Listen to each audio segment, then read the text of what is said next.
Friends, welcome to my channel సాయితేశారు 26. ఈ రోజు నేను మీ ముందుకి ఒక సరికొత్త స్టోరీని తీసుకొచ్చేసా.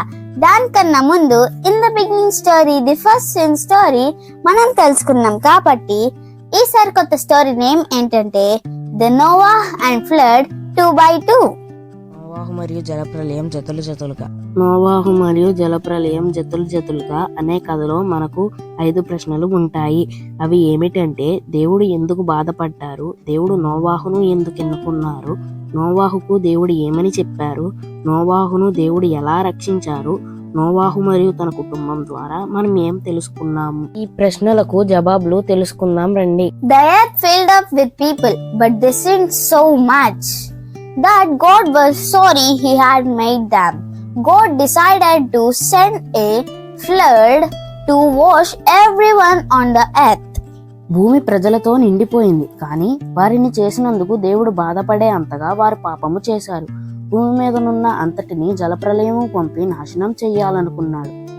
There was a man, Noah, who wasn't like the others. Noah loved God and obeyed God. నోవాహు అనే వ్యక్తి మాత్రం ఇతరుల వంటి వాడు కాదు. నోవాహు దేవుని ప్రేమించి ఆయనకు లోబడ్డాడు.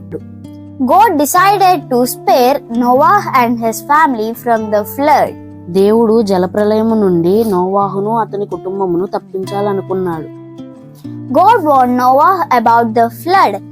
He told him to build an enormous boat with a low roofs, 3 decks, a window and a door. In obedience, Noah did it. దేవుడు జలప్రలయం గూర్చి నోవాహును హెచ్చరించాడు. తక్కువ ఎత్తు గల కప్పు, 3 అంతస్తులో ఒక కిటికీ మరియు ఒక తలుపు గల ఒక పెద్ద ఓడను నిర్మించమని చెప్పాడు. నోవాహు దానికి లోబడి నిర్మించాడు. God told Noah to collect 2 of every kind of animal, 1 male, 1 female. 2 చొప్పున ప్రతి విధమైన జంతువులను సమకూర్చమని దేవుడు నోవాహుతో చెప్పారు. ఒకటి మగది, ఒకటి ఆడుది. Then Noah and family and all the animals went into the boat.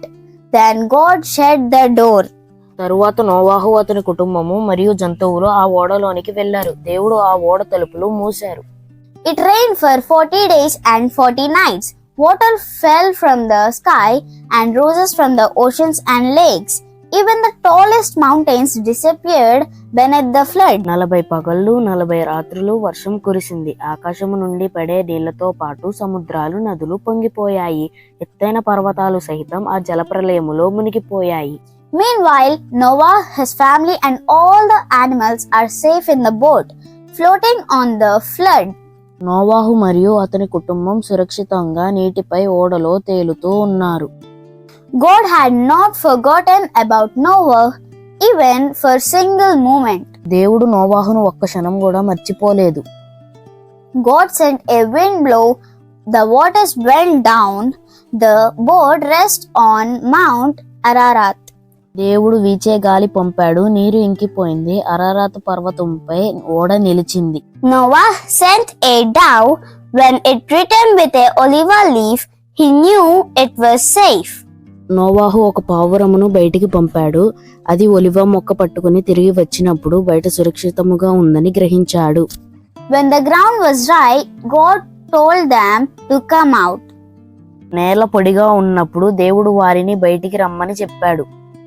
He put a rainbow in the sky as a promise he would never flood the earth again. భూమి మొత్తం ఇంకెన్నడూ వరదతో ముంచననే వాగ్దానానికి సూచనగా ఆయన ఆకాశంలో రంగుల ధనుసును ఉంచాడు. సో ఫ్రెండ్స్, ఈ story మీకు అర్థమైందని నేను అనుకుంటున్నాను. ఇందులో మనం తెలుసుకోవాల్సింది ఏంటంటే, నోవాహు దేవుని సన్నిధిలో ఎంత నీతిమంతుడుగా ఉన్నాడో మనం తెలుసుకున్నాము. మీరు ఇంకా స్టోరీస్ వినాలనుకున్నారంటే నా ఛానల్ కి లైక్, షేర్ అండ్ సబ్స్క్రైబ్ చేసేయండి. బాయ్.